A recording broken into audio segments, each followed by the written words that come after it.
FICO scores. FICO scores are basically your debt to income ratio is what they're looking at. How much, excuse me, how much you have going out in debt versus how much you're actually bringing home in a monthly payment.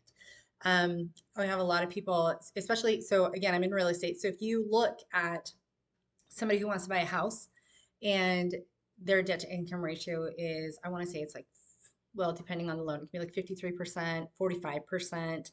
If they have more debt than they do income coming in, the lender's going to say, I'm sorry, either you have to pay off some of these bills in order to qualify for that loan, or we just can't do it. So you want to make sure you keep your debt as low as possible, and then your FICO score, your credit score will go up.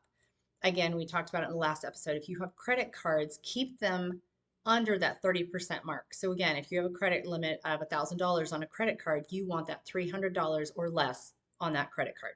That's at 30% or less, which will help keep your FICO score up. Make sure you're on time. Do not close any credit cards unless you talk to your lender, because closing and opening things will also affect your credit score. And believe it or not, if you do, the credit score is not actually affected by the student loans, but your debt to income ratio is affected by how much you have out that you owe.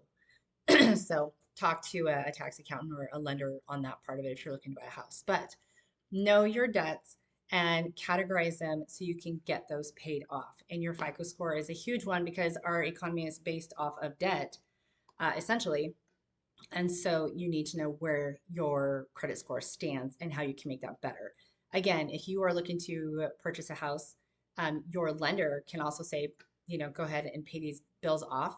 And they can do what's called a rapid rescore. And that will bring your credit score up faster than if you just paid the bill and let it sit for 4 months until the credit bureau decides to go ahead and bring that credit score up. So lots of different ways you can make that work.